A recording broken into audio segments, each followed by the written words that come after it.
Bonjour à tous. Une femme de 19 ans condamnée pour un accident mortel survenu en 2022 qui a fait 2 morts.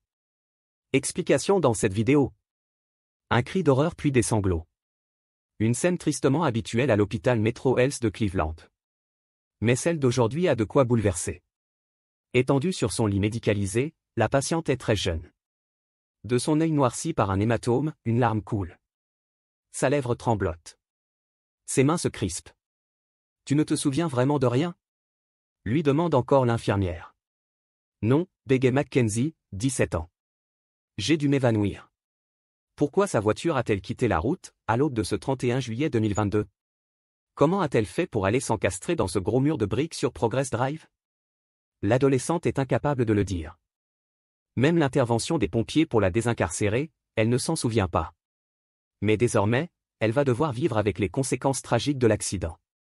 La honte? La culpabilité. Car ces 2 passagers ont eu moins de chance qu'elle.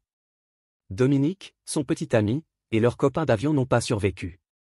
2 jeunes existences brisées dans la fleur de l'âge, soufflées comme on éteint une bougie. Autour de Mackenzie, les infirmières rivalisent de tact et de prévenance. Trop faible pour se rendre à l'enterrement de Dominique, la jeune fille pleure sans interruption. Sur les réseaux sociaux, elle déverse tout ce qu'elle voudrait lui dire. J'ai toujours l'impression que tu vas franchir la porte d'une seconde à l'autre, lui écrit-elle.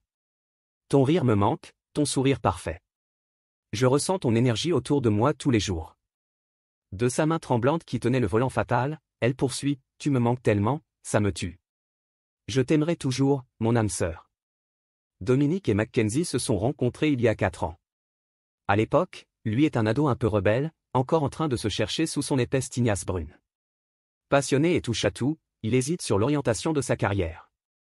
Ira-t-il vers le basket, la musique, le stylisme, l'armée? De 3 ans sa cadette, Mackenzie est une jolie gamine toute fine aux longs cheveux châtains, avec de grands yeux bruns qu'elle habille de fossiles. Une vraie poupée. Bijoux Chanel, robe de soirée. Elle craque tout de suite pour lui, le séduit et le coup de foudre est réciproque. Dès lors, on ne les voit plus qu'ensemble. L'adolescente inonde les réseaux de leurs selfies glamour. Lui, très élégant, ténébreux et placide. Elle, la bouche en cœur et les sourcils en accent circonflexe, une flûte de champagne à la main. Ce qui les rapproche? Une certaine insouciance. Le goût de la fête, des soirées arrosées. Celui de soigner les apparences.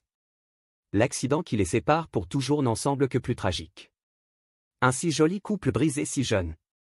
Sauf que dès le lendemain du drame, des doutes commencent à envahir les enquêteurs. Ils ne sont désormais plus convaincus par les larmes de la belle. N'en rajoute-t-elle pas un peu? Et si l'histoire du drame n'était pas ce qu'il paraît? Pause. Lecture lente. Retour rapide. Lecture lente à nouveau. Plantés devant leur écran, les policiers regardent en boucle la vidéo de l'accident filmé par les caméras de surveillance urbaine. Il y a une donnée qu'ils ne comprennent pas. À aucun moment, la Toyota noire ne semble freiner avant de s'encastrer dans le mur. Pas même au tout dernier moment. Le choc est terrible. 5h30 du matin. 160 km/h. Collision frontale avec le mur de l'usine Plitco. À voir la voiture se plier sous l'impact, on pourrait croire à une vidéo de crash test.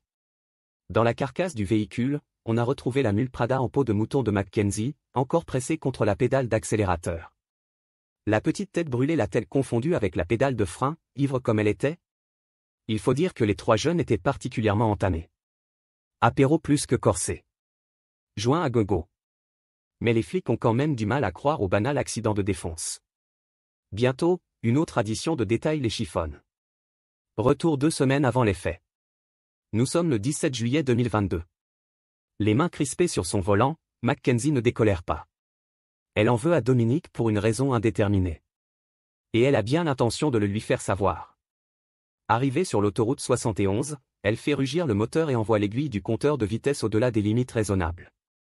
Assis à côté d'elle, le bellâtre prend peur. Il appelle un ami pour qu'il vienne le chercher sur le bord de la route. En fond sonore, le copain entend Mackenzie vitupérer. Je vais provoquer un accident. Je te jure, je vais nous foutre dans le décor. Flairant le mauvais délire, le pote saute dans sa propre voiture pour voler au secours de son frérot. Il retrouve la Toyota noire arrêtée sur la bande d'arrêt d'urgence portières ouvertes. Mackenzie est planté devant, en train de frapper la poitrine de son amoureux de ses petites mains manucurées. Les deux garçons se carapatent ensemble en la laissant à sa crise d'hystérie. Mais la furie n'a pas dit son dernier mot.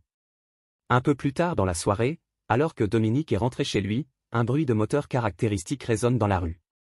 C'est encore elle qui joue de l'accélérateur.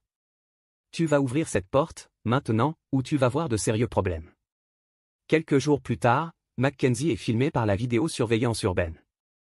On la voit se promener sur Progress Drive et ralentir soudain devant le mur de l'usine Clydco. Pourquoi? Est-ce à cet instant qu'une très vilaine idée lui vient? 2 semaines plus tard, Dominique est mort dans les circonstances que l'on sait.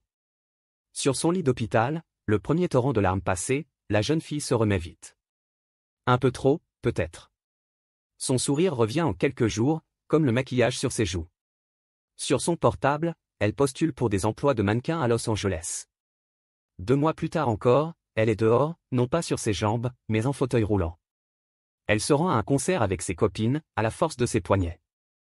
Elle reprend son compte TikTok, où, en remontant le fil, on peut tomber sur une vidéo la mettant en scène sur une chanson dont les paroles « Je suis la fille pour qui tu pourrais mourir » font rétrospectivement froid dans le dos. Lundi 7 août dernier, ce n'est pas sur le podium d'un défilé de mode que Mackenzie a fait son entrée, mais au tribunal du comté de Cuyahoga. Pour y répondre de meurtre.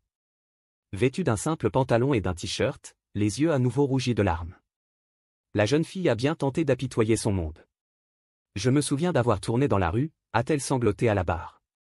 Puis ma vision est devenue noire, et je ne sais pas ce qui s'est passé. Ma thérapeute m'a dit que si on tentait une hypnose, j'aurais peut-être un flash. Vos actions étaient contrôlées, méthodiques, délibérées, intentionnelles et ciblées, lui a répondu la juge, cinglante et sûre de son fait.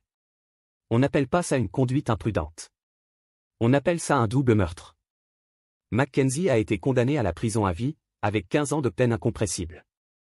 Merci d'avoir regardé, n'hésitez pas à partager la vidéo avec vos amis et à vous abonner à notre chaîne pour ne manquer aucune de nos futures vidéos.